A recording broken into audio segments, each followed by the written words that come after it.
Hello दोस्तों, कैसे हैं आप लोग। उम्मीद करते हैं सभी अच्छे होंगे। तो आज की क्लास में हम लोग जानने वाले हैं कि आखिर जो इतिहास का क्वेश्चन जो आ रहा है वो कहाँ से आ रहा है और जो फाइनल आंसर की आया हुआ है उसमें जो है आयोग ने क्या क्या आंसर माना है, क्या इसमें कुछ गलतियां हैं, क्या कुछ मिस्टेक हुआ है आयोग की तरफ से, सारी चीजें को डिटेल से समझेंगे लोग। जैसा कि आप सभी को थंबनेल देखकर समझ आ चुका होगा कि आज का वीडियो किस टॉपिक पर, किस विषय पर होने वाला है। तो शुरू करते हैं। आज की वीडियो को बेहतरीन तरीका से जानने की कोशिश करेंगे लोग और याद रखिएगा लास्ट तक जरूर देखिएगा, क्योंकि लास्ट में आपको बताऊंगा कि सारे क्वेश्चन कहां से पूछ रहा है। एक मात्र बुक, इसी वीडियो में आप सभी को एक बुक दिखाऊंगा। मेरे पास यहाँ प्रेजेंट बुक रखा हुआ है, आप सभी को लास्ट में वो बुक दिखाऊंगा। उस बुक को पढ़ लीजिए, या तो खुद से पढ़ लीजिए सेल्फ स्टडी, या मेरे साथ पढ़ लीजिए। मैं उसकी पूरी तैयारी करा रहा हूं, पूरी डिटेल से। आपको 100% है कि वहां से क्वेश्चन बहुत ज्यादा आएंगे, भर भर के क्वेश्चन आएंगे। शुरू करते हैं, वीडियो को ध्यान से देखिएगा। पहला यहां पर क्वेश्चन देखेंगे तो लिखा हुआ है कि 1901 में दादा भाई नौरोजी की पुस्तक poverty and un British rule in India के प्रकाशन में सहायक भूमिका निभाई थी। तो क्या निभाई थी भैया? ये जो धन निष्कासन सिद्धांत के जो बारे में बताया गया है, धन निष्कासन सिद्धांत, इसके बारे में दादा भाई नौरोजी ने बताया था। धन निष्कासन सिद्धांत के बारे में यहां देखेंगे तो इसमें कहा क्या गया है, इसमें कहा गया कि ब्रिटिश उपनिवेश द्वारा भारत के आर्थिक शोषण पर प्रकाश डालना। क्या भैया? तो ब्रिटिश उपनिवेश द्वारा भारत के आर्थिक शोषण पर प्रकाश डालना मुसलमानों के लिए नहीं था, जाति व्यवस्था के लिए नहीं था। ऑप्शन नंबर ए बिल्कुल ही सही हो जाएगा, ऑप्शन नंबर ए बिल्कुल ही सही हो जाएगा। इन्होंने धन निष्कासन सिद्धांत की बात की थी, यानी आर्थिक शोषण के बारे में बात किया था। और ये चीजें पहले भी बता चुका हूं। अभी क्यों बता रहा हूं? क्योंकि इसके पहले बताया था तो बहुत सारे लोगों को डाउट था, बहुत सारे लोगों ने कहा था कि सर आप गलत बता दिए हैं, है कि नहीं है। जबकि मैंने जो चीजें बताया था हूबहू वही आंसर दिया है, हूबहू आयोग ने वही चीज बताया। और इसके पहले जो वीडियो डाला था ना, सेम टू सेम यही चीजें। तो आप सभी में से कुछ बच्चों का, हालांकि बहुत सारे बच्चे मानते हैं इस बात को, उनको विश्वास है क्योंकि हमारे साथ वो कंटिन्यू पढ़ रहे हैं, है ना। थोड़े बहुत कुछ बच्चे जो न्यू रहते हैं उनको लगता है कि सर थोड़ा सा गलत बता रहे हैं। जाहिर सी बात है, जो जैसा आंसर लगाया रहता है उसके हिसाब से वही आंसर सही लगता है, ठीक है। और वो आंसर जो अगर बता रहा है कोई टीचर तो कहेगा कि वो बेस्ट टीचर है, बढ़िया बता रहा है, और उनके मुताबिक अगर नहीं बता रहा है तो वो सही नहीं बता रहा है। बस अंतर यही रहता है। तो मैं भी फाइनल आंसर की का वेट कर रहा था, आप सभी के समक्ष जैसे ही आया वही चीज मैं दोबारा अगेन आप लोगों को बता रहा हूं कि उसके बाद आगे देखिएगा अगला क्वेश्चन नंबर 2 आइएगा, यहां आइएगा। तो यहां देखिएगा, भारत में पहली सूती कपड़ा मिल किस वर्ष स्थापित की गई थी? और इस क्वेश्चन को मैंने जब 1818 ऐसे टिक लगाया था, सभी ने कहा नहीं 1854 होगा। बजाबते मैंने कहा कि भाई मैं बुक से दिखा रहा हूं कि यह लिखा हुआ है पहली आधुनिक सूती मिल की स्थापना 1818 में कोलकाता के निकट फोर्ट ग्लास्टर नामक स्थान पर की गई थी। उसका लिखा है सबसे पहला सफल आधुनिक सूती कपड़ा कारखाना 1854 में बंबई में कावस जी ढाबर नाना साहब, पूरा नाम था कावस जी ढाबर जी नाना जी, ठीक है, द्वारा स्थापित किया गया, जिसे 1856 में उत्पादन प्रारंभ हो गया। यानी ये जो 54 वाला है, यहाँ पर 56 में उत्पादन प्रारंभ हुआ। ये सारी चीज पूरे डिटेल से दी गई थी और मैंने दिखाया। उसके बावजूद भी जाइएगा पुराना वीडियो देखिए, उसके नीचे कमेंट आया था कि सर आप गलत बताएं, 1818 होगा ही नहीं। आयोग ने कहा कि 1818 कोलकाता, तब कह ले भाई कैसे हो गया। अभी देखिए, उससे कोई मतलब नहीं होता है। देखिए हर कोई आंसर बना रहा है, क्वेश्चन बना रहा है, तो लगता है कि नहीं हमने तो पढ़ा था 1854 तो वही होना चाहिए, उससे कोई दिक्कत नहीं है। मैं ये इसलिए दिखा रहा हूं कि अब कम से कम विश्वास कर लीजिए इतनी चीजों को कि आगे हमें क्या पढ़ना है। टीआरई मेरा मेन फोकस है, क्योंकि इसको बताने से टीआरई 3 वाले को तो फायदा है नहीं, वो तो ऑलरेडी आयोग के वाले क्वेश्चन से मिला चुके हैं। सिंपली बात, एक आध दो क्वेश्चन में जो डाउट है तो वो बहुत सारे बच्चे चैलेंज कर चुके हैं, बहुत सारे बच्चों को बताया भी जा चुका है, तो वो बड़ी बात नहीं है। बड़ा बात यहां पर है कि आगे की तैयारी कैसे करेंगे आप लोग, वो समझना, वो मैं बताऊंगा। पहले देखिए, क्योंकि आप न्यू होंगे तो जब तक आप पूरी वीडियो को देख ना लेंगे तब तक आपको संतुष्टि नहीं होगा। इसलिए मैं कह रहा हूं पहले क्वेश्चन देखिए। यहां लिखा है कि मूला मस्कत और बोलन जो है क्या है? मूला मस्कत और बोलन क्या है? तो मूला मस्कत और बोलन जो है ये क्या है, याद रखिएगा। ये देखेंगे यहां पर खैबर बोलन गोमल। तो यहाँ बोलन लिखा है और यहाँ पर क्या लिखा है, बोलन लिखा है। ये बोलन क्या है, दर्रा है। और पूरा डिटेल से मैंने उस समय भी बताया था कि ये हो गया क्या, ये हो गया अपना इंडिया, ये हो गया अपना भारत प्यारा सा, क्या हो गया भैया, ये हो गया अपना प्यारा सा, क्या हो गया, ये हो गया अपना प्यारा सा भारत हो गया, ठीक है। और इस भारत में देखेंगे, इस भारत में तो यहाँ आएंगे तो मैं बोला था कि जो यहाँ जो पाकिस्तान वर्तमान में है, ये कभी जो भारत का हिस्सा था, कभी क्या था, भारत का हिस्सा था। और यहाँ पर देखेंगे, यहाँ से तीन जो दर्रे हैं, तीन दर्रे हैं, ठीक है, तीन दर्रे। हालांकि दर्रे बहुत सारे हैं, लेकिन तीन दर्रे बहुत ज्यादा फेमस था। जो इधर से ईरान, अफगानिस्तान, ये जो भी शासक भारत की तरफ एंटर करते थे, इसी दर्रे से आता था। कौन कौन दर्रा, खैबर दर्रा, बोलन दर्रा और गोमल दर्रा से इधर भारत की तरफ प्रवेश करते थे। यानी कि अफगानिस्तान, इराक, ईरान, जो भी इधर मिडिल ईस्ट वाला जो जगह था, जहां से जितने भी मुस्लिम आक्रमणकारी या जितने भी यहां से पहुंचे, इस रास्ते से, जमीनी रास्ते से, इसी दर्रे से होकर भारत की तरफ प्रवेश करते थे। क्योंकि ये भी भारत ही था, भारत का ही हिस्सा था, तो भारत में प्रवेश करते थे इसी दर्रे से। यहाँ जो पहाड़ है, चूंकि दर्रा है तो एक मतलब है कि कोई ना कोई पहाड़ होगा, पहाड़ के बीच के रास्ते को ही तो दर्रा कहते हैं। तो यहाँ जो पर्वत है, उस पर्वत का नाम है हिंदुकुश पर्वत। क्या नाम भैया, हिंदुकुश, हिंदुकुश क्या नाम है, तो हिंदुकुश पर्वत। क्या नाम है, हिंदुकुश पर्वत। इसी पर्वत में जो दर्रे हैं, खैबर, बोलन और गोमल दर्रा। तो सीधे सीधे कम से कम एक बोलन दिख रहा था, तो आप यहाँ से बोलन पकड़ लेते और आसानी से आंसर बता सकते थे कि बोलन जो है क्या है, पर्वतीय दर्रा है। क्या भैया, पर्वतीय दर्रा है। अगला जी, अगला देखिए, ठीक है, अगला देखिए आप सभी, अगला देखिए, अगला जी, रॉयल इंडियन नेवी विद्रोह, जिसे बॉम्बे विद्रोह के नाम से भी जाना जाता है, किस वर्ष हुआ था। इस क्वेश्चन में भी मेरे पास आ गया था कमेंट। मैं कहा भाई ताज्जुब बात है, इस क्वेश्चन में भी, हालांकि उस समय ये दोनों चीजें एक ही साथ ऐसे ही सेम टू सेम दिखाया था, ऐसे ही दिखाया था कि किस वर्ष हुआ था। जिन्होंने ये 1942 लगाया था ना, वही फिर से कमेंट किए थे। उन्होंने एक क्वेश्चन भेजा था मेरे पास और वही कमेंट किए थे, नहीं सर आप गलत बता दिए, 1946 ही होगा। 1946, यहाँ देखिए 1946, यहाँ फरवरी 1946 रॉयल इंडियन नेवी विद्रोह, रॉयल इंडियन नेवी विद्रोह 1946 में, और आयोग ने कहा कि 1946 होगा। अब जो कह रहे हैं कि नहीं सर सही बताए थे, सर सही बताए थे, है कि नहीं। आ गया जी, क्राउन के शासन के तहत पहला वायसराय यानी अंतिम गवर्नर जनरल। 1857 की जो क्रांति होती है, क्रांति के बाद फिर से अंग्रेजों का जो है वहां पर अपना शासन फिर दोबारा जो है जमा लेते हैं। तब क्या करता ही है, ब्रिटेन की महारानी जो है, उन्होंने क्या कहा, ईस्ट इंडिया कंपनी को खत्म कर दिया। कहा कि अब तुम्हारी शासन नहीं रहेगा, शासन किसका रहेगा, क्राउन का रहेगा, क्राउन का रहेगा, महारानी का शासन रहेगा। तो उस समय क्राउन का जब शासन किया गया तो गवर्नर जनरल होता था कंपनी का, वायसराय होता है इंग्लैंड का। जो इंग्लैंड का वायसराय भारत में शासन चला रहा था, भारत में शासन चला रहा था। तो रानी के हिसाब से वायसराय का पोस्ट लाया गया। तो पहला वायसराय बना वही जो अंतिम गवर्नर जनरल था। कौन था, कैनिंग। कौन था भैया, कैनिंग। कौन था, कैनिंग था। कौन था, कैनिंग। भारत का प्रथम वायसराय, भारत का पहला वायसराय कैनिंग था, कैनिंग था। ठीक है, आ गया जी।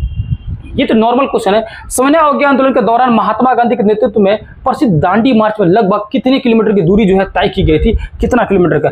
इसमें जो है 241 मील जो है आयोग ने आंसर मारा, 241 में। और मैंने कहा था कि यहाँ 240 लिखा है, 240 किलोमीटर। हालांकि 240 को आप मान सकते हैं 241, क्या मान सकते हैं, 241 मान सकते हैं। इसमें अलग अलग किताबों में अलग अलग डाटा दिया था, मैं उस समय भी बोला था कि इसको माना जा सकता है कि ये आंसर सही होगा, हालांकि अगर बढ़िया से देखा जाए तो यहाँ किलोमीटर लिखा है, यहाँ पर मील लिखा है।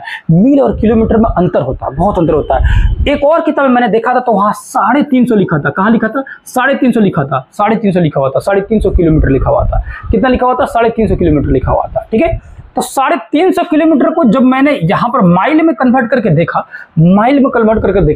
तब समझ आया कि हो सकता है लगभग जो पहुंच जाएगा। मील के हिसाब से देखा जाएगा तो पहुंच जाएगा। ये चीजें वहां स्पष्ट हुआ। कितना लिखा हुआ था, 350 किलोमीटर लिखा हुआ था। याद रखिए कितना लिखा था, 350 किलोमीटर लिखा हुआ था।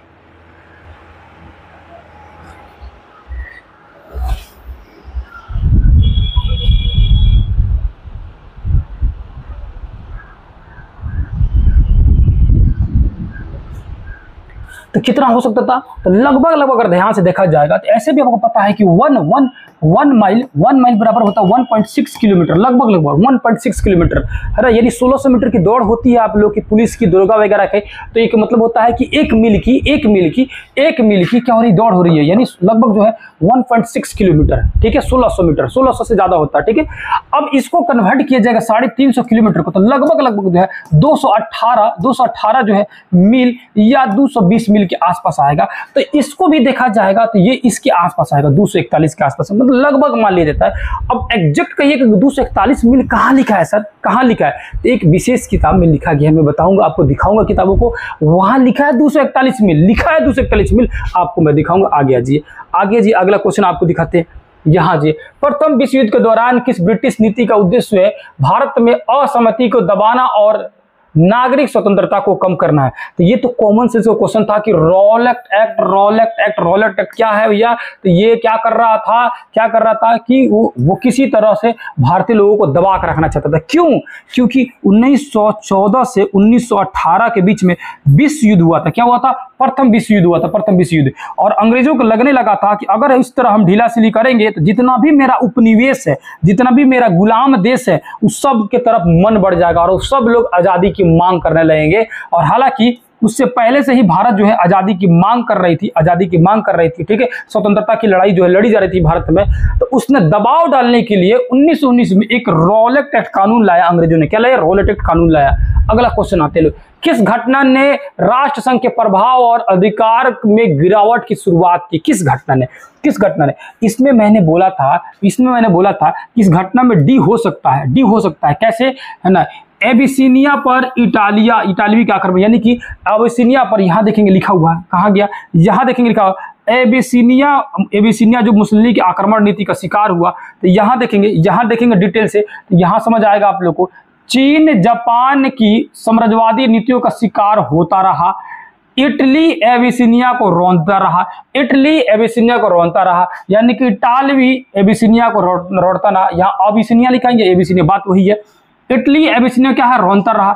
चीन जापान की साम्राज्यवादी नीतियों का शिकार होता रहा, यानी जापान जो है चीन पर कब्जा करता रहा, यानी कि जापान जो है मंचूरिया यानी चीन पर जो है आक्रमण करता रहा। ये दोनों ही कारण थे। हालांकि कारण नंबर एक एबिसिनिया पर इटली का आक्रमण जो है ये माना जाता है, क्योंकि अगर डेट के हिसाब देखा जाएगा तो पहले ये घटना हुई और बाद में ये घटना हुई, यानी कि इटली का आक्रमण इटली एबिसिनिया को रोंदता रहा, ये घटना पहले घटी। इसीलिए कहा जाता है कि राष्ट्र संघ का प्रभाव और अधिकार में गिरावट आया। यानी जो राष्ट्र संघ की स्थापना हुई थी उसका मुख्य उद्देश्य था कि भविष्य में किसी भी देश आपस में ना लड़े, यही उसका मुख्य उद्देश्य था। ठीक है, शांति बनाए रखना है, कोई भी बात होगा तो बीच में समझौता कराना है।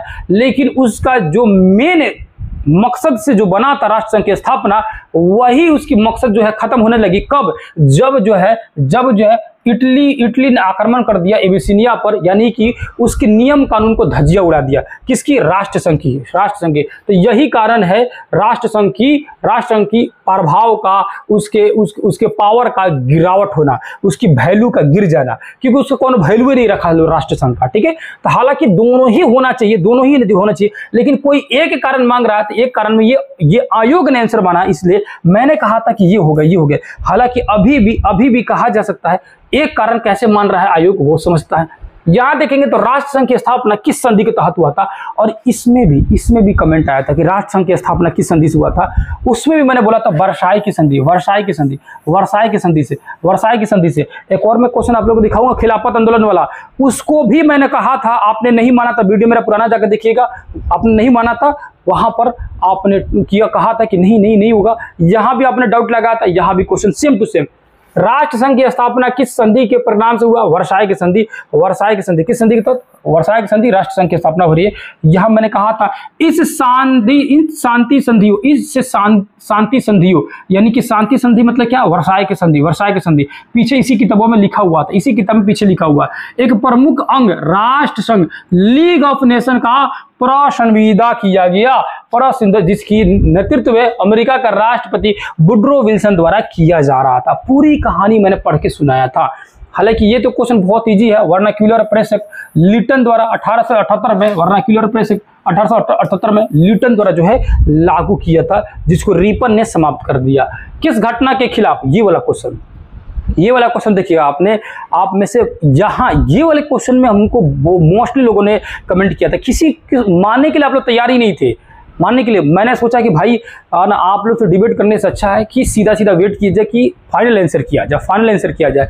यहाँ देखिए, किस घटना के खिलाफत आंदोलन के लिए उत्प्रेरक का काम किया? उत्प्रेरक का काम किया यानी कि कौन सी घटना जो है खिलाफत आंदोलन को पिन मार दिया। पिन मतलब क्या है?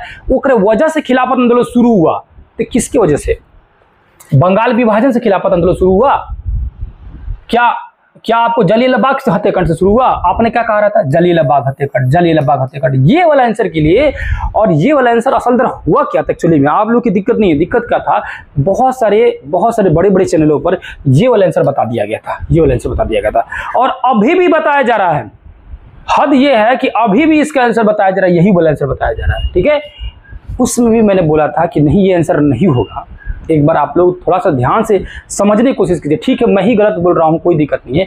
एक बार मेरी बात को पूरी सुनने की कोशिश कीजिए। उसमें भी बोला था, फिर मैं आगे बोलूँगा कि जो खिलाफत आंदोलन है, ये खिलाफत आंदोलन जो था, ये मुद्दा था बाहरी, ये मुद्दा था तुर्की से संबंधित, है ना। ये मुद्दा था मुसलमानों के सबसे बड़े नेता खलीफा जो कि तुर्की में थे, उनके साथ बेअदबी, उनके साथ अंग्रेजों द्वारा जो है मतलब कि उनके साथ एक कहा जाए तो उनके साथ गलत व्यवहार किया जा रहा था, उनको परेशान किया जा रहा था। तुर्की को टुकड़े टुकड़े में तोड़ दिया था, बांट लिया था लोग प्रसादी की तरह कि तुम लो ऐसे कर लिया था लोग अंग्रेजों सब, है कि नहीं है। इस घटना की वजह से प्रथम विश्व युद्ध में जो घटना हुई, जो संधि हुआ है ना, संधि में जो है तुर्की को बर्बाद करके रख दिया गया। तो वो जो हुआ था, वो घटना कौन सी है? वर्साई की संधि, वर्साई की संधि, वर्साई की संधि। क्योंकि ये सब घटना जो है प्रथम विश्व युद्ध की, फर्स्ट वर्ल्ड वार की, फर्स्ट वर्ल्ड वार की जो है ये घटना है, फर्स्ट वर्ल्ड वार की घटना है ये उसी समय। और मैंने कहा था, ये बात को बहुत अच्छे से समझाया था, आपने किसी ने नहीं माना, बहुत सारे लोगों ने नहीं माना। जो हमारे पुराने स्टूडेंट थे उनको मैं बहुत डिटेल से पढ़ाया था, वो अच्छे से समझ पा रहे थे। लेकिन जो भी नए थे उनको उस समय भी डाउट हो रहा था। हमें लग रहा कि ये वीडियो डालने के बाद भी बहुत सारे लोगों को डाउट होगा, क्योंकि यहाँ मैंने स्पष्ट दिखाया था किताब में, प्रथम विश्व युद्ध में तुर्की ने ब्रिटेन के विरुद्ध युद्ध किया। युद्ध के बाद पराजित तुर्की को ब्रिटेन ने अत्याचारों का शिकार होना पड़ा।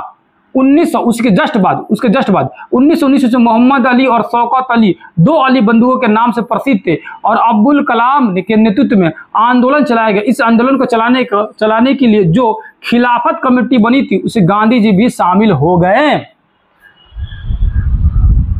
ये दोनों घटना एक ही जगह काहे लिखा है? कुछ ना कुछ बताने की कोशिश कर रहा है। ऐसा तो नहीं है कि इतना दूर कहीं और से काट कैसे हटा दिए हैं। एक ही किताबों का एक ही लाइने से घटना दिया गया है। ये पूरा दिखा के मैंने बताया था, पूरा दिखा के बताया था कि प्रथम विश्व युद्ध से संबंधित है, तुर्की की कहानी है, तुर्की की कहानी है, वो कहानी से रिलेटेड है। और वो कहानी जो वर्साई की संधि को बता रहा है, वर्साई की संधि को उजागर कर रहा है। ठीक है, यहाँ चीज रिलेट कर रहा है। ये चीजें नहीं माने थे फिर भी, लेकिन आयोग ने आंसर दिया तो दिया, आपने माना, है कि नहीं है? है कि नहीं है? अगला क्वेश्चन है जी, ये वाला जो क्वेश्चन है ना, किस अरेसियन राजा ने अपनी राजधानी निन्वे में पुस्तकालय एकत्रित किया? तो मैंने कहा था कि इस क्वेश्चन का जो है ना, इस क्वेश्चन को डीपली पढ़ा जाएगा तब समझ आएगा। हालांकि ऑप्शन से कोई भी पकड़ सकता था। मोस्टली क्वेश्चन में जिस क्वेश्चन में जो है इस तरह से दिया रहना, यानी कि क्वेश्चन का आंसर दिया, आंसर के बगल में ईस्वी वगैरह दिया, तो वो 100% सही होता है। ये तभी देता है जब वो उसको वही आंसर होगा तभी देता है, वही आंसर होगा तभी देता है, वही आंसर रहेगा तभी देता है। ऐसे वो नहीं देता है, ऐसे वो नहीं देता, याद रखिएगा। ठीक है, ऐसे वो नहीं देता, याद रखिएगा। ठीक है, ऐसे वो कभी भी नहीं दे सकता है। क्या कर सकता है? ऐसे कभी भी नहीं दे सकता है। अगला क्वेश्चन आ जाइए, अगला क्वेश्चन आ जाइए। अगले क्वेश्चन में आते हैं लोग, अगले क्वेश्चन में आते हैं लोग। क्वेश्चन नंबर देखेंगे लोग, क्वेश्चन नंबर देखेंगे लोग, 13 नंबर क्वेश्चन आएंगे लोग। क्वेश्चन नंबर 13 लिखा है कि किस हड़प्पा स्थल में हमें जूते हुए खेत के साक्ष्य मिलते हैं? जूते हुए खेत के साक्ष्य मिलते हैं किस हड़प्पा स्थल में? तो किस में जो है हमें जूते हुए खेत के साक्ष्य मिलते हैं? कालीबंगा में, कालीबंगा में प्राग हड़प्पा काल के जो हल रेखा देखे गए हैं, हल रेखा देखे गए। क्या देखे गए? हल रेखा मतलब कि जूता हुआ खेत, हल रेखा मतलब होता है जोता हुआ खेत देखा गया। सेम टू सेम क्वेश्चन का same to same answer, same to same question का सेम टू सेम आंसर आप सभी के सामने समक्ष है। यहाँ ये वाला क्वेश्चन ये वाला क्वेश्चन कि टिस्को की स्थापना, टिस्को की स्थापना, टिस्को 1907 ईस्वी में टिस्को की स्थापना, 1907 ईस्वी में टिस्को की स्थापना है ना, झारखंड के साक्षी नामक स्थान पर जमशेदजी टाटा द्वारा। हालांकि ये क्वेश्चन बहुत सारे लोग को पता था पहले से। ये वाला क्वेश्चन टॉमस पेन द्वारा 1776 में टॉमस पेन द्वारा कॉमन सेंस मतलब हिंदी बोले तो सामान्य ज्ञान, कॉमन सेंस सामान्य ज्ञान, टॉमस पेन कॉमन सेंस, और इसको रटवा दिया था मैंने कि एक बार रट लीजिए। देखिए 40 में से 33 क्वेश्चन जो है हूबहू पढ़ाया हुआ आया हुआ है। आप सभी को पहले भी बताया था, फिर अगेन बता रहा हूं। या तो आप हमसे पढ़े, कोई दिक्कत नहीं है आपको अगर पढ़ना चाहते, या तो आप सेल्फ स्टडी पढ़िए, ठीक है। मेरे हिसाब से ये 2 विकल्प बहुत ही बेहतर है। इसके अलावा भी आपको लग रहा है तो आप जरूर बताइएगा, जरूर कमेंट कीजिएगा। मोस्टली अगर आपको लग रहा है सेल्फ स्टडी से कर सकते हैं तो जरूर कीजिएगा। हम जो है हमारे बैच में जो पढ़ाई हो रही है ना, बैच जो लॉन्च किए उसको बहुत मिनिमम चार्ज में, जानबूझ के इतना मिनिमम चार्ज रखा हूं कि हर कोई पढ़ सके। और याद रखिएगा मैक्सिमम क्वेश्चन इसके पिछली बार भी लड़ा था, इस बार भी लड़ा है। ये बात मैं कई दिन से समझा रहा हूं, कई बार बोल रहा हूं, बहुत सारे लोग हमसे जुड़े हुए बात को। जो भी नए लोग हैं, अगेन मैं कहूंगा कि आप भ्रम में ना रहें। आपको मैं किताब दिखाऊंगा, आपको मैं बताऊंगा, हर चीज़ बताऊंगा। ज्योग्राफी कहो, हिस्ट्री कहो, हर चीज़ें कहाँ से आ रही क्वेश्चन समझने की एक बार कोशिश कीजिए, है ना। आप लोग कर क्या रहे हैं ना कि आप लोग चकाचौंध में बहुत ज़्यादा पड़ जा रहे हैं, चकाचौंध वाली दुनिया में बहुत ज़्यादा पड़ जा रहा है, कन्फ्यूजन बहुत ज़्यादा क्रिएट इससे होता है। आपको अगर मैं कह रहा हूँ कि आपको मैं कह दूं कि 40 में से कुछ नहीं बहुत खराब 30 क्वेश्चन अगर यहाँ से एक जगह से पढ़ लीजिए, एक जगह से बता दूंगा कि ये चीजें पढ़ लीजिए, तो क्या आपके लिए बढ़िया नहीं है? बहुत बेस्ट है। और ये 30 क्वेश्चन लड़ जाएंगे हूबहू। बचा दो 10 गो क्वेश्चन, उसमें कभी कभार 10 गो क्वेश्चन में से आपने टिक लगाया, किस्मत खराब तो 2 से 3 को सही हो गया, और बढ़िया कॉमन सेंस वहां पर काम कर गया। टॉमस पेन वाला कॉमन सेंस काम कर गया, दिमाग की बत्ती वहां पर जल गई, तो हो सकता है कि 6 गो भी सही हो जाए। तो आपका कितना हो गया? 36 हो गया। 40 गो में 36 हो गया। क्या खराब आंसर है? खराब आपका नंबर है? मैं कह रहा हूं 30 को तो सीधा सीधा लड़ जाएगा। बचा जो 10 गो, उस 10 गो का आप वहां पर अगर काम करके नसीब साथ दे दिया तो 5 से 6 नंबर आपका एकदम सही हो जाएगा, कंफर्म सही हो जाएगा। और हो सकता है कि 30 क्वेश्चन में कह रहा हूं कि आपका वो किताब में से लड़ जा रहा है, वो तो हर बार लड़ा है, इसके पिछले बार भी, इस बार भी हर बार लड़ा है। और 10 जो क्वेश्चन है मैं प्रैक्टिस कराता हूं, एक सब्जेक्ट का 2-2 हजार 3-3 हजार क्वेश्चन कराता हूं, और वही क्वेश्चन जो एग्जाम में हूबहू आते हैं, कभी कभार वही से क्वेश्चन सीधे लड़ जाते हैं। तो आप धैर्य रखिएगा, देखिए पूरी वीडियो को, आपको समझ आएगा चीजें जो कहाँ से पढ़नी चाहिए। आपको खुद से अपने से पढ़ना होगा ना, तभी भी कोशिश कीजिएगा वहीं से आप पढ़िए। यहाँ देखिए लिखा है 1904 में रेवोल्यूशनरी सोसाइटी की स्थापना किसने की, जिसका उद्देश्य ब्रिटिश शासन को विरुद्ध सशक्त क्रांति करना था। तो किसने किया था? विनायक दामोदर सावरकर। ये जो है फोटो भेजा गया है, इसीलिए इसे दिख रहा है। आपको मैं दिखाऊंगा, क्वेश्चन भी दिखाऊंगा अभी, जस्ट इसके बाद समझाने के बाद क्वेश्चन भी दिखाऊंगा आप सभी को। विनायक दामोदर द्वारा किसके द्वारा? विनायक दामोदर द्वारा ये किया गया था। किसके द्वारा? विनायक दामोदर द्वारा। ये चीजें मैं पहले भी बताया था, फिर अगेन बता रहा हूं आप सभी को, विनायक दामोदर द्वारा। अगला जी, एएसआई ने पहले निदेशक कौन थे? एएसआई के पहले निदेशक कौन थे? अलेक्जेंडर कनिंघम, जेम्स कनिंघम, उसी को अलेक्जेंडर कनिंघम कहा जाता है ना। भारतीय पुरातात्विक सर्वेक्षण, क्या बोलते हैं उसको? पुरातात्विक सर्वेक्षण, है ना, भू पुरातात्विक सर्वेक्षण, ठीक है, भू पुरातात्विक सर्वेक्षण या भू संरक्षण के जो हेड थे कौन थे? तो अलेक्जेंडर कनिंघम थे। कौन थे? अलेक्जेंडर कनिंघम थे, ठीक है। आज जी अगला क्वेश्चन है जी, अगला देखिए, कौन सा समझौता भारत और चीन के बीच में? ये वाला क्वेश्चन। इसमें बहुत सारे लोगों ने कहा शिमला समझौता। उस समय मैंने दिखाया था कि पंचशील समझौता जो है यहाँ 1954 में जो हुआ है, 29 अप्रैल 1954 में, हूबहू ये चीजें को डेट में दिखाया था। उस समय बोला था कि आप इसको थोड़ा सा आप पढ़िए, डिटेल समझिए।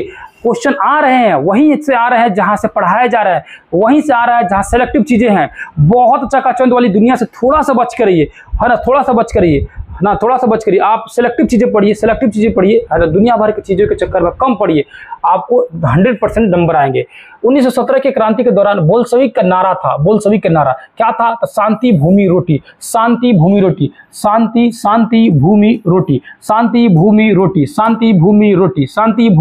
एकदम हूबहू क्वेश्चन। आज यहाँ पर आज 1854 का वुड डिस्पैच किससे संबंधित है? 1854 का वुड डिस्पैच जो है शिक्षा संबंधित है, विद्यालय की स्थापना संबंधित है, सामाजिक सुधार से संबंधित है, क्योंकि ये 54 के बाद जस्ट 57 में 3 को जो है विद्यालय की स्थापना हुआ। जब 1857 की क्रांति हो रही थी तो 3 विद्यालय की स्थापना हो रही थी, कलकत्ता में, मुंबई में, है कि नहीं? ये सारी चीजें डिटेल से बताया गया था। ये तीनों ही उपयुक्त में से डी आपका जो है करेक्ट आंसर होगा, उपयुक्त में से डी जो है करेक्ट आंसर होगा। पूरा यहाँ पर डिटेल से दिया गया था हर चीजों को। अगला जी, हिटलर की आत्मकथा, मीन कैंप, यहाँ देखिए मीन कैंप हिटलर क्या कह रहा है? कह रहा है कि भैया हिटलर की आत्मकथा, बस इतने समझिए। मीन कैंप, हिटलर की आत्मकथा, मीन कैंप पूरा का पूरा। आगे जी, पूरा के पूरा इटली के एकीकरण के जनक के रूप में जाना जाता है। यहाँ मैंने उस समय भी बोला था कि अगर जो क्वेश्चन कह रहा है कि जनक के रूप में पूछेगा सिर्फ, तो गैरीबाल्डी का नाम आ जाता है। अगर पूछेगा इटली के एकीकरण में किन किन लोगों ने सहयोग किया, तो मेजिनी, ये और उसके बाद से गैरीबाल्डी सब हो जाएंगे। मेजिनी, काउंट काबूर, गैरीबाल्डी और विक्टर एमनुअल, ये सब हो जाएगा, ठीक है। तो यहाँ सिर्फ और सिर्फ जनक के रूप में पूछ रहा है, तो गैरीबाल्डी हो सकता है, ठीक है, जनक के रूप में हो सकता है, ठीक है। आगे जी, अगला क्वेश्चन है जी, मगध की राजधानी, ये तो रटाया क्वेश्चन है। मगध की राजधानी राजगिरी। मैं ये बताने की कोशिश कर रहा हूँ कि ये सारा चीज पढ़ाया गया था, अभी तक आपने 33 क्वेश्चन देख लिए, ये सारा चीज पढ़ाया गया था। आज ही अगला क्वेश्चन है जी, द हिंदू अखबार। अच्छा, इस क्वेश्चन में भी डाउट हुआ था। इस क्वेश्चन में भी बहुत सारे लोगों को डाउट हुआ था। अभी भी बहुत सारे लोगों को मानने के तैयार नहीं है। अभी भी मैंने बहुत सारे चैनलों को मैंने देखा था, बहुत सारे लोगों ने मेरे पास व्हाट्सएप किया कि सर अभी भी कहा जा रहा है कि जी.एस. अय्यर और वीर राघवाचारी में से कोई एक होगा, और उसमें भी बोला था जी सुब्रमण्यम अय्यर, वीर राघवाचारी, ये दोनों होंगे, यानी ऑप्शन नंबर डी होगा। मैंने दिखाया कि हिंदू यानी द हिंदू या हिंदू, जी.एस. अय्यर यानी कि सुब्रमण्यम अय्यर और Veer Raghavachari 1878, Madras 1878, same to same मैंने दिखाया था। उसके बावजूद भी बहुत लोगों ने मानने से इनकार कर दिया था, क्योंकि बहुत सारे लोगों ने कोई एक आंसर दिया था। जब कोई एक आंसर देता है ना, तो मैं समझ सकता हूं कि लोगों को थोड़ा सा बुरा लगता है, ठीक है। अंबिका चरण मजुमदार 1916 लखनऊ अधिवेशन, 1916 लखनऊ अधिवेशन, अंबिका चरण मजुमदार, 1916 लखनऊ अधिवेशन, अंबिका चंद्र मजुमदार, है कि नहीं है। अगला जी, यहीं पर गांधी जी से भेंट हुआ था राजकुमार शुक्ला जी को। यहाँ जी, प्रथम विश्व युद्ध भारत के व्यापार संतुलन को कैसे प्रभावित हुआ, यहाँ मैंने बताया था कि क्या हुआ, तो प्रभाव जो है उसमें क्या हुई, उसमें वृद्धि हुआ। आयोग ने कहा हुआ है कि इसकी कमी हुई। अभी भी मैं अपने आंसर पर जो है, अपने आंसर पर अभी भी अडिग हूं, अभी भी टिका हुआ। क्यों टिका हुआ? इसका आंसर फिर से आपको दिखाऊंगा। लिखा हुआ है, इस तरह भारत के औद्योगिक विकास की यह क्रम धीमी गति से 20वीं शताब्दी प्रथम दशक तक यूं ही चलता रहा, लेकिन देखिए यहाँ लिखा है, लेकिन उसका तेजी से विकास सन 1914 के बाद हो सका। 1945 ईस्वी तक इंग्लैंड के 2 विश्व युद्ध एवं कई आर्थिक समस्याओं का सामना करना पड़ा था। इस अवधि में इंग्लैंड का पूरा ध्यान युद्ध सामग्री तथा अस्त्र शस्त्र के निर्माण में था। तो जब ये पूरा इंग्लैंड प्रथम विश्व युद्ध या द्वितीय विश्व युद्ध यानी दोनों युद्ध में पूरी तरह से बिजी था, तो उस समय जो है निर्यात में वृद्धि होने के कारण व्यापार में अधिशेष हुआ था। क्या हुआ था? व्यापार में क्या हुआ था? घाटा नहीं हुआ था। किसको? है ना, भारत के व्यापार में वृद्धि हुआ था। भारत के व्यापार में जो है वृद्धि हुआ था, यानी निर्यात में वृद्धि हुआ था। निर्यात में क्या होता? वृद्धि हुआ था, ठीक है। निर्यात में क्या होता? घाटा नहीं हुआ था, फायदा होना शुरू हुआ था। भारतीय व्यापारी को फायदा होना शुरू हुआ था। ये चीजें मैंने बताने की कोशिश किया था। अब यहाँ जो आयोग कह रहा है कि भारत के व्यापार में या भारतीय के व्यापार में, दो वर्ड यहाँ पर समझने वाली बात है। अगर भारतीय के व्यापार में देखा जाएगा तो वृद्धि हुआ, बिल्कुल वृद्धि हुआ, लेकिन भारत के व्यापार में या ये वर्ड दिया रहता कि उपनिवेशिक देशों में, इवन उसका इंग्लैंड के साथ साथ जितने भी उसका उपनिवेशी देश थे, जितना भी उसका उपनिवेश था, वहां पर क्या हुआ? निर्यात में कमी होने लगा और घाटा होने लगा, क्योंकि वो कुछ न निर्यात कर रहा था न कुछ आयात कर रहा था अंग्रेज। क्योंकि वो युद्ध में पूरी तरह से बिजी था। हालांकि हो सकता है इस वजह से ये आंसर माना गया हो, लेकिन किताबों के जैसे किताब में जैसे दिया गया है उसको ये वाला आंसर मानना चाहिए, ये वाला आंसर मानना चाहिए, फिर भी माना है। अब देखिए फाइनल जो आंसर किया आएगा इसके बाद फिर दोबारा आता है फाइनल आंसर किया आएगा, उसमें क्या सुधार हो रही है क्या नहीं हो रही है। अगर सुधार हो रही है तो ये भी मेरा आंसर सही हो जाएगा, नहीं हो रही है तो ये एक क्वेश्चन जो है किताब के हिसाब से मैंने जो दिखाया आपको हूबहू वो चीजें जो है अब उसमें समझने की फेर है। क्या आयोग ने भारतीय या भारत, तो भारत को माना है तो क्वेश्चन में रहना चाहिए कि भारत उपनिवेश। तब उपनिवेश कहने का मतलब क्या कि अंग्रेज का शासन व्यवस्था, तो अंग्रेजों को घाटा लग रहा था लेकिन भारतीयों को फायदा हो रहा था युद्ध के दौरान। अंग्रेजों को बहुत घाटा हो रहा था क्योंकि वो अपने युद्ध में पूरी तरह से बिजी थे, लेकिन भारतीय व्यापारियों को खूब फायदा हो रहा था, है ना, क्योंकि पूरी मौका मिल गई थी अपने बिजनेस को बढ़ाने का। ठीक है, उत्तर वैदिक काल के दौरान रचित प्राचीन भारतीय ग्रंथ दार्शनिक भजन और जो है ब्रह्मांड विज्ञान नैतिकता की चर्चा है किसमें है, तो उपनिषद में। किसमें भैया, उपनिषद में। किसमें, उपनिषद में। उपनिषद में है, उपनिषद में है, याद रखिएगा उपनिषद में पूरी कहानी पूरी उपनिषद में है। ये चीजें उस समय भी समझाया था, फिर दोबारा आपको बता रहा हूँ। यहाँ जी ये वाला क्वेश्चन में देखिए, ये वाला क्वेश्चन में भी डाउट हुआ था, बहुतों को डाउट हुआ था।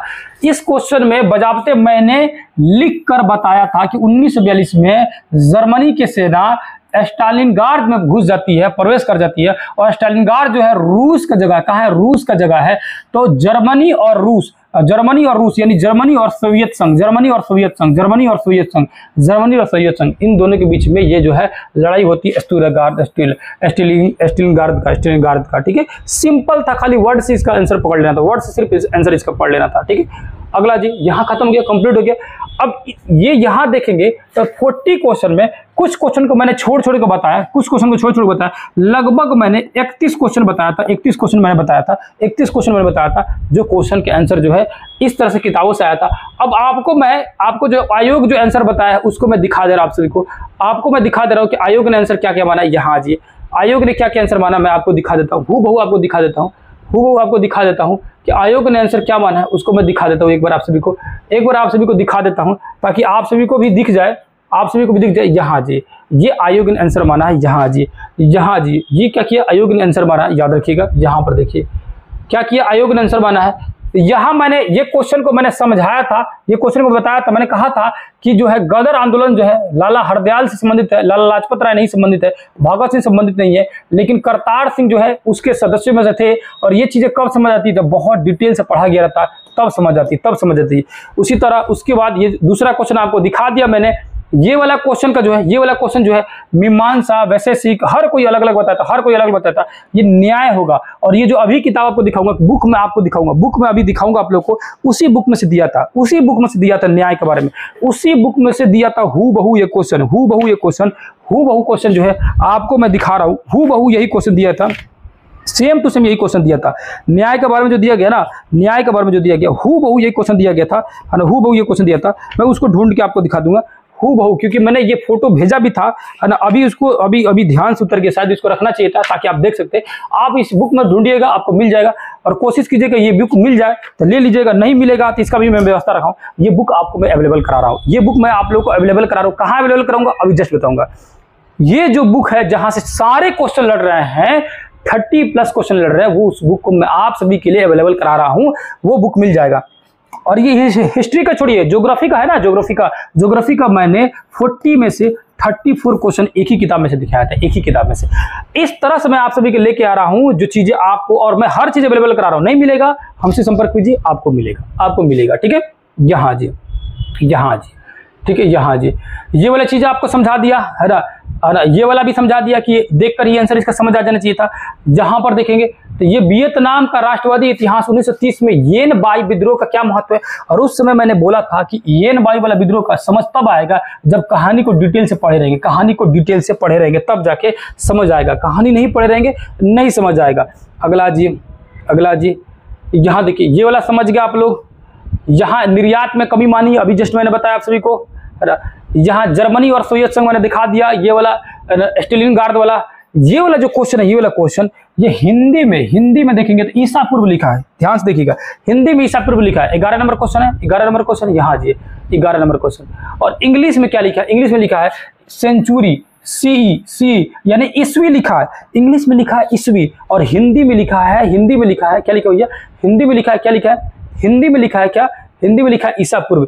यही गलती किया आयोग ने, हिंदी में बोला है गलत और इंग्लिश में बोला है सही, हिंदी में बोला है गलत, इंग्लिश में बोला है सही। और मैंने उस समय भी बोला था कि अगर इंग्लिश में, क्योंकि उस समय इंग्लिश वाला क्वेश्चन मेरे पास नहीं था, जो देख रहा था अभी जस्ट अभी, वो सिर्फ हिंदी वाला ही था उसमें, है ना, जिससे आप लोग भेजे थे, आप लोग ने क्या किया था, उसको भेजे थे मेरे पास क्वेश्चन एग्जाम के समय में, वो सिर्फ हिंदी वाला एक साथ कर दिए थे, इंग्लिश को हटा दिए थे, तो इंग्लिश वाला नहीं था मेरे पास। मैंने कहा कि इंग्लिश में अगर सही दिया था, तो किसी ने उसमें कमेंट भी किया था मेरे वीडियो में कि सर इंग्लिश में सही लिखा है, तो मैंने कहा था अगर इंग्लिश में लिखेगा तो हर्ष होगा। 600 ईस्वी के आसपास में, 600 ईस्वी के आसपास में जो है हर्ष ने जो है 5वीं बौद्ध संगीति कराया था। कौन सी बौद्ध संगीति? 5वीं बौद्ध संगीति कराया था, 5वीं बौद्ध संगीति कराया था हर्षवर्धन, ठीक है। पर्वतीय दर्रा आप लोग बता दिए, अगला क्वेश्चन है जी, उसको बता दिए। और ये वाला क्वेश्चन जो है यहाँ तेभागा आंदोलन को बोला था कि 1/3 हिस्सा को है ना बटाईदारों में दिया जाएगा। क्वेश्चन से आंसर को पकड़ आना चाहिए था, मैंने बोला था कि उसको कर लीजिएगा। मीन क्या मैं आपको बता दिया, ये वाली क्वेश्चन कालीबंगा समझा दिया आप लोग को, ठीक है। ये वाला क्वेश्चन आपने समझ लिया, ये वाला बंदा बहादुर सिंह अभी जस्ट आप लोगों को बताया। यहाँ ये क्वेश्चन दिया, ये वाला मंगोल साम्राज्य का साम्राज्य यम क्या है, ये जो है ना किताब में हूबहू दिया गया, कुरियर प्रणाली एनसीईआरटी बिहार बोर्ड, और उसके अलावा जो मैं जो किताब बता रहा हूबहू ये चीजें दी गई है। राष्ट्र संघ की स्थापना की संधि, वर्साई की संधि आपको दिखाया, ये आयोग ने आंसर मारा, उसको मैं दिखा रहा हूँ, ये अपना आंसर नहीं मारा गया, आयोग ने बताया, ठीक है ना। यहाँ पर गैरिबाल्डी एकीकरण का जनक, इटली एकीकरण का, ये आयोग ने माना है ना। ये निदेशक जो हो जाएगा ASI का अलेक्जेंडर कनिंघम, ठीक है। ये वाला क्वेश्चन ऑस्ट्रेलिया का, ऑस्ट्रेलियाई किस नीति के कारण आदिवासी बच्चों को उसके परिवारों से व्यवस्थित रूप में निकाला गया? ये आत्मसात नीति। कौन सी नीति? आत्मसात नीति। ये वाला क्वेश्चन क्या होगा, इसको आयोग ने क्या माना है? आत्मसात नीति माना हुआ है। खिलाफत आंदोलन, वर्साई की संधि, ये आयोग ने माना है, ठीक है, ठीक है। यहाँ अंबिका चंद मजुमदार, इसको भी आयोग ने माना है। यहाँ पर ताना भगत, हाँ ये भगत, ताना भगत वाला जो आंदोलन है, ताना भगत, ये सब कहाँ से है? झारखंड से, क्योंकि जितने भी आदिवासी जो है, आदिवासी समुदाय है, मोस्टली कहाँ से थे? तो झारखंड से थे। ब्रिटिश उपनिवेश भारत के आर्थिक शोषण पर प्रभाव डाला, ये दादाभाई नौरोजी का, यही क्वेश्चन शुरू में ही बताया आप सभी को, है ना, शुरू में बताया। आप ये जो क्वेश्चन है ना, ये क्वेश्चन सेम टू सेम सारे क्वेश्चन उसी तरह दिया गया है, कुछ अलग नहीं है, सेम टू सेम वही दिया गया है जो मैं बताया हूं, आपको दिख रहा है, और वो मैंने बताया उसको आप मिलाइएगा पहले जाके, जैसे जैसे बताया गया आयोग ने वही आंसर जैसे बताया गया, आयोग ने वही आंसर माना है, जैसे बताया गया, है ना। अब कहिएगा कि बहुत सारे लोग ये क्वेश्चन नहीं जानते होंगे, मैं क्वेश्चन को बहुत बार बताया हूं, आप इसको पॉज करके आप इसको देख सकते हैं, या इस क्वेश्चन को मैं PDF जो है आप लोग को अपना टेलीग्राम को मैं लिंक जो है कमेंट करके पिन कर दूंगा वहां से जो है आप लोग क्या कीजिएगा, टेलीग्राम में ज्वाइन हो जाएगा, वहां मैं जो है आप लोग को हर चीज का ये PDF वगैरह प्रोवाइड करा देता हूं। अब रही फाइनल बात कि सर जो है आप हमें ये बताइए कि कहाँ से पढ़े। Tier 4 के लिए हिस्ट्री हमारा जो है 48 नंबर है, यानी 40 नंबर इसमें, 8 नंबर GS में, उसकी तैयारी हम लोग कैसे करें, तो कैसे करेंगे उसको तो कभी डिटेल से समझा दूंगा। अभी फिलहाल मैं आपको बताने के लिए कोशिश कर रहा हूं कि आप जो उसको पढ़ना चाहते हैं तो आप पढ़िएगा SCERT, बिहार बोर्ड, NCERT, क्योंकि ये जो है बेसिक है, ये जो है जड़ है, ये क्या है? जड़ है, इसको नहीं छोड़िएगा। SCERT और NCERT, बिहार बोर्ड और NCERT दोनों को खूब पढ़ जाइएगा। और हमसे पढ़ना चाहते हैं तो हम पढ़ा रहे हैं, 6ठा क्लास पढ़ा दिए, 8 क्लास कंप्लीट पढ़ा दिए हैं। NCERT बिहार बोर्ड का 7 क्लास अभी चल रहा है, 7 क्लास चल रहा है आप लोग का, ठीक है। उसको 9, 10 सब पढ़ाने वाले हैं। हम जो पढ़ाते हैं ना, जैसे पहला चैप्टर पढ़ा रहे हैं ये बिहार बोर्ड का या NCERT का, SCERT का, तो दोनों एक के साथ पढ़ाते हैं, एक ही वीडियो में दोनों एक ही साथ पढ़ाते हैं, ताकि ऑन दी स्पॉट क्या हो जाए, आपको जो है दोनों में डिफरेंट क्या है, क्या क्या पॉइंट्स अलग अलग दिया वो समझ आ जाए, ऑन दी स्पॉट समझ आ जाए चीजों को, एक ही साथ पढ़ाते हैं। और इस चैप्टर का MCQ डेली प्रैक्टिस होता है इसी चैनल पर, शाम के 8 PM यानी रात में 8 PM से लेकर 10 PM तक डेली होता है। जो बैच में जो चीजें थ्योरी में करा रहा हूं NCERT बिहार बोर्ड, उसी का मेरा अपना पर्सनल MCQ बना हुआ बहुत जबरदस्त तरीके से, जो कि पिछले जो 3-4 महीने पहले मैंने दिया था, जो आप लोग एग्जाम था 1-1.5 महीने पहले, उसमें जब मैंने दिया था शुरू से ही, तो उसमें से मतलब हूबहू क्वेश्चन आ गए थे, बहुत सारे क्वेश्चन अड़ गए थे, क्योंकि वो क्वेश्चन इसलिए खास है कि वो क्वेश्चन एनसीईआरटी बिहार बोर्ड में से खकोर के बनाया गया है, पूरा खकोर के निकाल के बनाया गया, इसीलिए वो बेस्ट है। ठीक है, वो चीजें मैं करा रहा हूं, यानी डेली आप अगर जो है इसको जो है डिटेल से पढ़ना चाहते हैं तो हमारे साथ बैच में जुड़ सकते हैं। अब इसके अलावा तीसरा क्या, बिहार बोर्ड एनसीईआरटी पढ़ लीजिए। तीसरा हम लोगों को क्या करना है, मेरे पास जो है बुक है, स्पेशल बुक। यहाँ बुक आप देखिएगा, यहाँ बुक आप लोग देखिएगा, ये जो बुक देखिएगा, ये वाला जो बुक है, हो सकता है आपके पास हो सकता है आपके पास में हो सकता है ये बुक जो है आपके पास में, हो सकता है ये बुक आपके पास में क्या हो, ये हो सकता है आपके पास ये बुक हो सकता है ये बुक हो। ठीक है, अगर बाय द वे मान के चलिए कि क्योंकि ये बुक जो है ना ओल्ड है, पुराना बुक है, आप देखेंगे इस पर लिखा होगा कि बहुत पुराना जो संस्करण है ना, 2016-15 का होगा, 2016-15 का होगा। ठीक है, जहाँ लिखना चाहिए कहीं ना कहीं लिखा होगा। ठीक है, कहीं ना कहीं लिखा होगा। ठीक है ना, तो ये बुक जो है ना बहुत पुराना बुक है। क्या है, बहुत ही पुराना बुक है। क्या है, ये ओल्ड बुक है, ओल्ड। ठीक है, बहुत पुराना बुक है। और ये जो बुक है ना, अगर आपके पास होगा इस बुक को जरूर पढ़िएगा। इस बुक का कोई प्रचार नहीं, कुछ नहीं। और आप कहेंगे कि सर मेरे पास नहीं है, मैं सर ये पुराना है इसलिए मिलबो नहीं करता, अब थोड़ा सा नया मिलता है। ये क्या है, तो एनसीईआरटी का सार संग्रह है महेश कुमार बंडवाल का। कहिएगा सर मेरे पास ये बुक नहीं मिल रहा मार्केट में, क्योंकि बहुत सारे बच्चों को मैंने बताया था, फोटो भेजा भी हूँ, नहीं मिल रहा मार्केट में। क्यों, क्योंकि ये ओल्ड बुक है। अब इसी में एक नया वाला बुक आता है ना, नया वाला बुक आता है जिसमें थोड़ी सी कंटेंट की कमी है, क्योंकि नया वाला एनसीईआरटी जो किताबों है सरकारी, उसी में भी कंटेंट की कमी है। तो जाहिर सी बात है जो उसका जो सार संग्रह बनेगा तो उसी हिसाब से बनेगा। पुराना वाला में कंटेंट ज्यादा था एनसीईआरटी बुक में, तो जो भी उसका सार संग्रह बनता था तो उसमें ज्यादा रहता था। तो ओल्ड वाला बढ़िया है, ओल्ड इज गोल्ड। ठीक है, तो अगर आपको हमसे चाहिएगा तो हम आप लोग अवेलेबल करा देंगे, ताकि आप लोग पढ़ सके। करना क्या है, आप सभी को करना क्या है, आप लोग क्या करना है, ASC अकाडमी सर्च कीजिएगा ना, अकाडमी। ठीक है, अकाडमी जो है सर्च कीजिएगा। कहाँ सर्च कीजिएगा, प्ले स्टोर में हमारा जो है एप्लीकेशन वहां से मिल जाएगा। एप्लीकेशन में जाइएगा, वहां पर ये वाला बुक और उसके बाद ज्योग्राफी का बुक मैं आप सभी को पहले दिखाया हूँ। ज्योग्राफी का बुक भी है महेश कुमार बंडवाल, सेम इसी तरह है, सिर्फ लिखा है भारत का भूगोल, उसके ऊपर हूबहू क्वेश्चन लड़ता है। एक बार फिर आप लोगों को मैं दिखाऊंगा ज्योग्राफी वाला भी, पूरा 40 से 40 क्वेश्चन।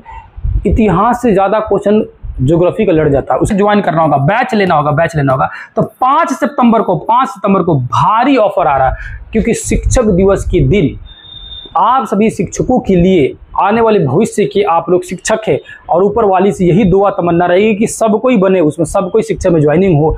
उनके लिए खास ऑफर आप सभी के लिए। अब तक जो मेरा जो है कोर्स है 499 का था, लेकिन इस दिन 5 सितंबर का दिन है, आपके जो है बहुत बड़ी छूट देखने के लिए मिलेगी, बहुत बड़ी छूट। मैंने 1000 रुपये कोर्स को हर जगह 999 इतना लग रहा है, कहीं 1499 लग रहा है ना, कहीं 999 लग रहा है, लेकिन उसको मैंने 499 पर लाया था कि हर कोई ले सके। अब बहुत सारे लोग क्या है ना कि आप लोग बहुत सारे लोग जो है ना ये वाला ले चुके होंगे, यानी कि बहुत सारे लोग जो है 99 है ना, 999 वाला कोर्स ले चुके हैं, 1499 वाला कोर्स ले चुके हैं। बहुत सारे लोग कमेंट करते हैं, बहुत से सर मैंने पहले से कोर्स ले लिया है, मैं कैसे कोर्स लूंगा, क्योंकि मेरा पैसा वहां लग चुका है। ठीक है, वहां भी पढ़ रहा हूं लेकिन संतुष्ट नहीं हूं। ठीक है, आपसे भी चाह रहा हूं पढ़ने के लिए, लेकिन तो भाई 1000 यहाँ पर खर्च किए, 1000 यहाँ खर्च किए, 1500 यहाँ खर्च करेंगे, 1 रुपये छोड़िए, 1000 रुपये यहाँ खर्च किए, 1500 यहाँ खर्च किए, दोनों में से कोई एक ना एक कोर्स आप लोग लिए होंगे, बहुत सारे लोग लिए होंगे, है ना। मैं कह रहा हूं कि आप सभी दोनों में से, आप दोनों मिलके, दोनों में से ये दोनों लोग लिए होंगे। मेरे पास मात्र जो है 400 से भी डाउन जाने वाला है, 499 का है, इससे भी डाउन जाने वाला है आप लोग ऑफर में। अभी बता दे रहा हूं, बहुत बड़ी ऑफर मिल रहा है। कुछ नहीं, मान के चलिए 400 भी रहता है तो आपका 1000 प्लस 400 1400 लगेगा, ये 1500 प्लस 400 1900 लगेगा। ठीक है, इतनी दावा दे रहा हूं, इतनी गारंटी दे रहा हूं इस वाले कोर्स से। ये वाला कोर्स अगर भारी नहीं पड़ेगा तो हमसे पूछिए, आपसे, क्योंकि आधा से भी कम लेकर 40% लेकर 100% की मैं गारंटी दे रहा हूं कि तैयारी मैं कराऊंगा, या 100% लेके भी आप देख लीजिएगा कि नहीं होगी, नहीं हो पाएगी आपको। जब तक ये नहीं लेंगे नहीं हो पाएगी, देख लीजिएगा। इसमें जो है आपको जो है खुद से सेल्फ स्टडी भयानक करना पड़ेगा। यहां जो आप सेल्फ स्टडी जो आप कीजिएगा वही मैं आपको पढ़ाऊंगा। मैं यहां पर आपको टास्क दूंगा, मैं आपको वहां पर रूटीन फॉलो कराऊंगा।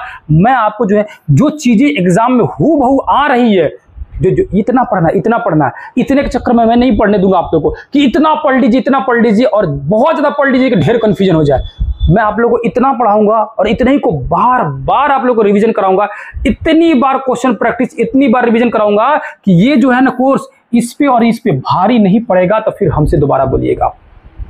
ये मैंने करके दिखा हुआ है, मैंने कराया हुआ है, ठीक है। इसीलिए मैं आप लोगों को पूरी विश्वास के साथ बोल रहा हूं। ये ऑफर अगर आप भूल रहे हैं तो 5 सितंबर के बाद शिक्षकों के लिए जो है स्पेशल ऑफर तो फिर दोबारा पता नहीं कब मिलेगा, इसकी कोई गारंटी नहीं है। आने वाले दूसरे बैच के लिए, दुर्गा का हो, सिपाही का हो, उन लोगों के लिए कभी कभार हो सकता है कि ऑफर मिल जाए।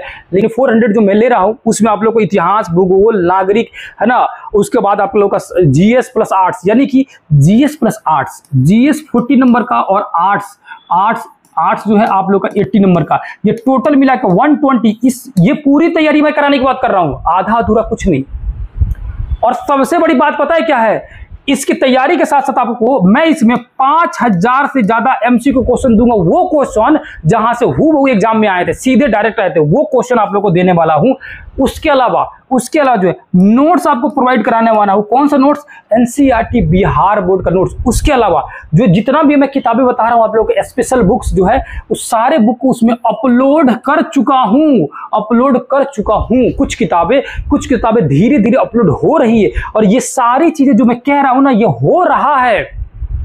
बहुत सारी चीजें हो चुकी है इसमें कंप्लीट। जैसे अभी मैंने बोला कि आधुनिक भारत का इतिहास में पढ़ा चुका, ज्योग्राफी में 8 क्लास का पढ़ा चुका, मैं 6 क्लास का ज्योग्राफी में पढ़ा चुका, उसके मैं किताबें डाल चुका हूं, उसका एमसीक्यू मैं डेली करा रहा हूं, नोट्स उसका बहुत जल्द उसको अवेलेबल करा दूंगा। आजकल में उसका भी नोट्स भी अवेलेबल हो जाएगा, एमसीक्यू वाला। ये चीजें हो रही है, ये सारी की सारी चीजें महापैक, ये महापैक है, महापैक ऑफर जो है, महापैक ऑफर मात्र 400 से भी डाउन जाएगा। ये नहीं है, ये मैं नहीं कर रहा हूं कि अब जीएस वाले जो है सिर्फ ओनली जीएस, जिनको सिर्फ जीएस पढ़ना, कहेंगे कि भैया हमको जीएस पढ़ना सिर्फ, क्योंकि मेरा जो है कंप्यूटर साइंस है, मेरा जो है मैं हिस्ट्री मतलब आर्ट्स वाला नहीं हूं, मैं मैथ और साइंस वाला हूं, सिर्फ जीएस सबसे पढ़ना चाहता हूं। जीएस वालों के लिए मैं कह रहा हूं जीएस वालों के लिए इससे पहले जो ऑफर जो रहा था 350, 380 तक गया था, 350 या 380 तक गया था, 360 तक गया था। ये ऑफर सबसे बड़ा ऑफर मैंने दिया था 360 रुपए, जो शुरू में मैंने लाया था, उसमें जो आप लोगों को कोर्स करा रहा था, ठीक है। इससे डाउन जाएगा, अभी मैंने आपको बता दे रहा हूं। एक बार जरूर एप्लीकेशन में आप लोगों को इस वीडियो के कमेंट में मैं पिन कर दूंगा, वहां से एप्लीकेशन को डाउनलोड कर लेना है, रख लेना है। आपकी इच्छा होगी 5 सितंबर का इंतजार कीजिएगा, देखिएगा। आपको इच्छा लगेगा कि नहीं हमको ले लेना चाहिए कोर्स, ठीक है, 200, 300, 400 के चक्कर में समय नहीं बर्बाद करना है, चीजों को नहीं छोड़ना है, ठीक है।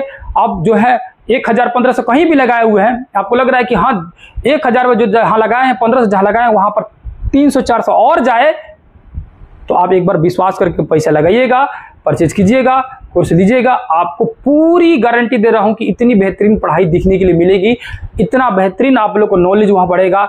आप भी कहेंगे कि हाँ मेरा जो है लगा जो पैसा 1000-1500 से भारी पड़ गया। ये चीजें है कि नहीं है, कोई बहुत बड़ी चार्ज नहीं है, चार्ज से कोई मतलब नहीं है मुझे। मैं कह रहा हूं कि आप सभी को बहुत डिटेल में चाहता हूं पढ़ाने के लिए। तो 5 सितंबर के दिन आप सभी जो है बिल्कुल इस बात को ध्यान रखिएगा, ऑफर सारा वहां अवेलेबल रहेगा। कुछ स्पेशल बुक्स है, नोट्स है, कोर्सेज है, हर तरह का वहां ऑलरेडी मैं उसको बनवा रहा हूं, है ना, नए बैच उसमें ऐड कर रहा हूं। जो पुराने जो क्लास चल रहे हैं उसको मैं कंटिन्यू चला रहा हूं आप सभी के लिए। बहुत जल्द आप लोगों को 5 सितंबर को जो बहुत बड़ा ऑफर दिखने वाला है, वो ऑफर बहुत जल्द आप लोगों के लिए कमाल इतिहास रचने वाला है। याद रखिएगा, जैसे आप सभी ने हमारे जो कोर्स लॉन्च हुआ उसमें बहुत सारे लोगों ने प्यार दिखाया, जो लोग भी बैच लिए होंगे उनसे यही रिक्वेस्ट रहेगा कि अगर आप सभी को बेहतर लग रहा होगा तो अपने दोस्त, यारों, सगे संबंधी सबके पास जो है इस वीडियो को शेयर कीजिएगा, या कहिएगा कि इस कोर्स को अगर लेना होगा तो एप्लीकेशन का जो लिंक मैं वहां डालूंगा, उस लिंक को आप लोग को ज्यादा से ज्यादा लोगों के पास शेयर करना है, ज्यादा से ज्यादा बच्चों के पास भेजना है और बता देना है कि ये ऑफर जरूर देखने के लिए। इच्छा उनके ऊपर है कि ले या ना ले। दूसरी चीज आपको जो है इन 2 दिनों में, क्योंकि ये 2 दिनों में अगर जानना चाहते हैं कि हम कैसे पढ़ा रहे हैं, कैसे जानेंगे, डेमो क्लास कैसे जानेंगे, तो पूरे यूट्यूब पर बहुत सारे डेमो क्लास है। और उसके साथ साथ लाइव हमसे कैसे बात करना चाहते हैं यूट्यूब पर, क्योंकि बैच में जब तक लीजिएगा तब तक जानिएगा, उससे पहले हमसे लाइव मिलना चाहते हैं, जानना चाहते हैं, तो 8 PM डेली 8 PM इसी चैनल पर लाइव आते हैं। क्वेश्चन वहां पर MCQ क्वेश्चन जो है प्रैक्टिस कराते हैं, MCQ क्वेश्चन जो है प्रैक्टिस कराते हैं। अगर ये MCQ प्रैक्टिस जो है देखिएगा, आप लोगों को लगेगा कि बहुत बेहतरीन चल रहा है, या हमारे लिए 300-400 का कोर्स लेना उचित है, इन सर से पास ले सकते हैं। तो ये 2 दिन में आप देखकर जजमेंट कर सकते हैं, और बिल्कुल 5 सितंबर वाला कोर्स जो है आप ले लीजिएगा।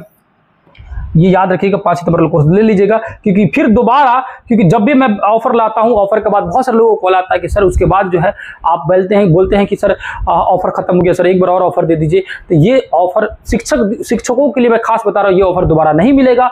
उम्मीद कर रहा हूं कि सारी बातें आपको स्पष्ट रूप से समझ आया होगा। फिर किसी दूसरे क्लास में मिलेंगे, तब तक के लिए बहुत बहुत धन्यवाद। नमस्कार, अस्सलाम वालेकुम, जय हिंद, जय भारत। और 5 सितंबर के दिन भूलना नहीं, आप सभी को याद रहे 5 सितंबर आपको पूरी दिन आप सभी के लिए समर्पित है। आप सभी आने वाले भविष्य के भावी शिक्षक आप सभी के लिए समर्पित है। जय हिंद, जय भारत।